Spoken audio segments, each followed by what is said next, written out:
nosso assunto no final de semana aqui foi acordo nível de serviço, né, que a gente conhece muito pela sigla em inglês SLA, que é o Service Level Agreement. Service Level Agreement ele é a formalização, ele é um contrato onde as partes, né, o fornecedor e o cliente, eles negociam e colocam de forma clara e objetiva quais são os parâmetros que devem ser bem objetivos e devem ser mensuráveis. Esses parâmetros são necessários para o fornecimento de algum tipo de serviço. A gente utiliza conceitos já bem sedimentados tanto no mercado de TI quanto no mercado de telecomunicações e traz também esses conceitos aplicados para o mundo de compras, para o mundo de logística.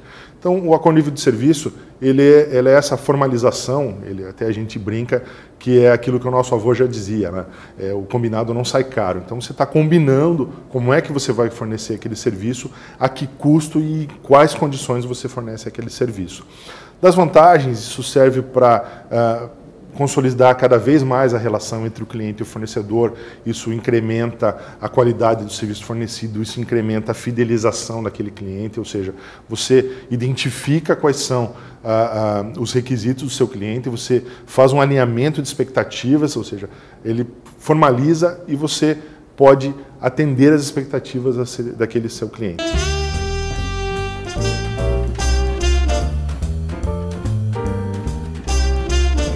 O SLA ele pode ser implementado tanto em grandes empresas, quanto em pequenas, quanto em médias empresas. Na realidade, o processo é basicamente o mesmo, você identifica quais são os requisitos e trabalha para atingi-los. Evidente que em empresas menores, talvez a formalização ela não aconteça de uma forma tão direta, pode ser que algumas coisas fiquem subentendidas. O ideal é que realmente seja um contrato, seja parte do contrato e que isso seja base para o fornecimento do serviço.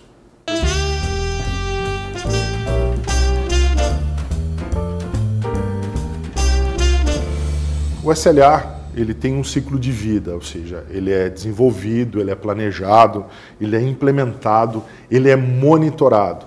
Dentro de todas essas atividades, identifica-se o ponto onde esse SLA ele tem que ser revisado.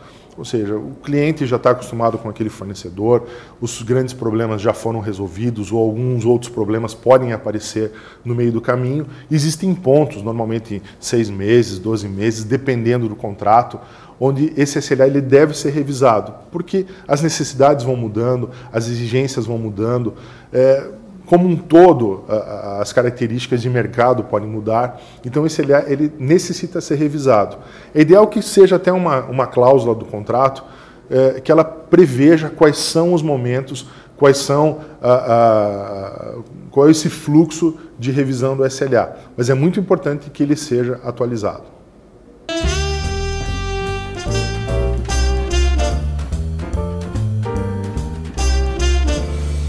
Quais são as competências necessárias para que um SLA seja montado? O primeiro é o conhecimento do negócio. Você tem que conhecer basicamente o planejamento estratégico, ou seja, o que a sua empresa planejou, tanto em termos de recursos quanto em termos de pessoas, para atender aquele determinado nível de serviço. As competências básicas para se montar o SLA é conhecer muito bem o cliente, identificar com ele quais são as expectativas e até já contar, sua expectativa vai ser atendida ou a sua expectativa não vai ser atendida. Esse alinhamento é muito importante, porque ele evita frustração, ele evita estresse futuro, ele evita essa quebra do bom relacionamento.